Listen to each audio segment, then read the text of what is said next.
மத்தேயு எழுதின சுவிசேஷம் 16ஆம் அதிகாரம். பரிசேயரும் சதுசேயரும் அவரை சோதிக்கும்படி அவரிடத்தில் வந்து, வானத்திலிருந்து ஓர் அடையாளத்தை தங்களுக்கு காண்பிக்க வேண்டும் என்று கேட்டார்கள். அவர்களுக்கு அவர் பிரதியுத்தரமாக, அஸ்தமனமாகிற போது செவ்வானம் இட்டிருக்கிறது, அதனால் வெளி வாங்கும் என்று சொல்லுகிறீர்கள். உதயமாகிற போது செவ்வானமும் மந்தாரமுமாய் இருக்கிறது, அதனால் இன்றைக்கு காற்றும் மழையும் உண்டாகும் என்று சொல்லுகிறீர்கள்.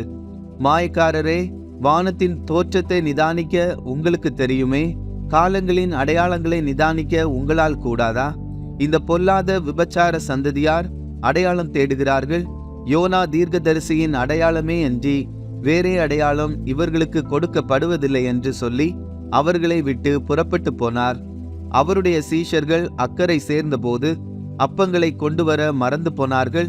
இயேசு அவர்களை நோக்கி, பரிசேயர் சதுசேயர் என்பவர்களின் புளித்த மாவை குறித்து எச்சரிக்கையாய் இருங்கள் என்றார். நாம் அப்பங்களை கொண்டு வராதபடியால் இப்படி சொல்லுகிறார் என்று அவர்கள் தங்களுக்குள்ளே யோசனை பண்ணி கொண்டார்கள்.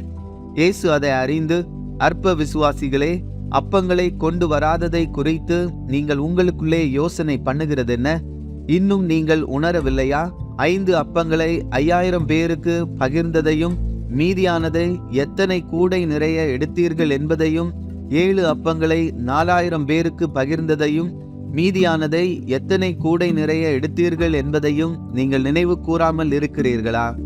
பரிசேயர் சதுசேயர் என்பவர்களின் புளித்த மாவுக்கு எச்சரிக்கையாய் இருக்க வேண்டும் என்று நான் சொன்னது அப்பத்தை குறித்து சொல்லவில்லை என்று நீங்கள் உணராதிருக்கிறது எப்படி என்றார்.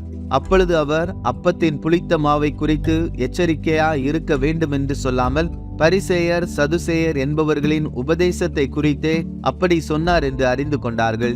பின்பு இயேசு பிலிப்பு செசரியாவின் திசைகளில் வந்தபோது தம்முடைய சீஷரை நோக்கி, மனுஷகுமாரனாகிய என்னை ஜனங்கள் யார் என்று சொல்லுகிறார்கள் என்று கேட்டார்.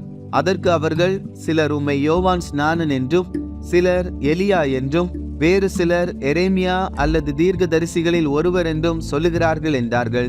அப்பொழுது அவர், நீங்கள் என்னை யார் என்று சொல்லுகிறீர்கள் என்று கேட்டார். சீமோன் பேதுரு பிரதியுத்தரமாக, நீர் ஜீவனுள்ள தேவனுடைய குமாரனாகிய கிறிஸ்து என்றான். இயேசு அவனை நோக்கி, யோனாவின் குமாரனாகிய சீமோனே, நீ பாக்கியவான், மாம்சமும் இரத்தமும் இதை உனக்கு வெளிப்படுத்தவில்லை, பரலோகத்தில் இருக்கிற என் பிதா இதை உனக்கு வெளிப்படுத்தினார். மேலும் நான் உனக்கு சொல்லுகிறேன், நீ பேதுருவாய் இருக்கிறாய், இந்த கல்லின் மேல் என் சபையை கட்டுவேன், பாதாளத்தின் வாசல்கள் அதை மேற்கொள்வதில்லை. பரலோக ராஜ்யத்தின் திறவுகோல்களை நான் உனக்கு தருவேன்.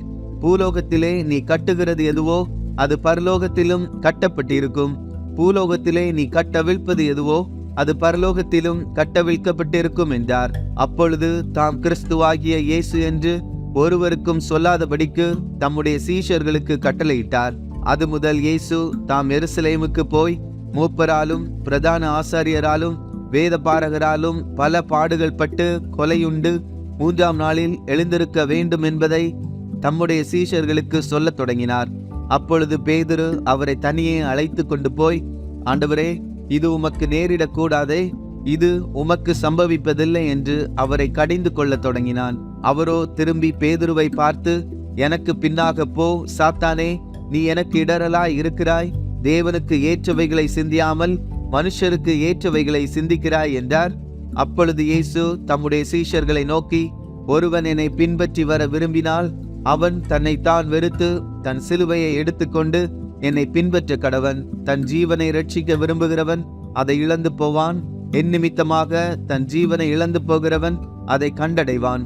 மனுஷன் உலகம் முழுவதையும் ஆதாயப்படுத்தி கொண்டாலும் தன் ஜீவனை நஷ்டப்படுத்தினால் அவனுக்கு லாபம் என்ன? மனுஷன் தன் ஜீவனுக்கு ஈடாக என்னத்தை கொடுப்பான்? மனுஷகுமாரன் தம்முடைய பிதாவின் மகிமை பொருந்தினவராய் தம்முடைய தூதரோடும் கூட வருவார்.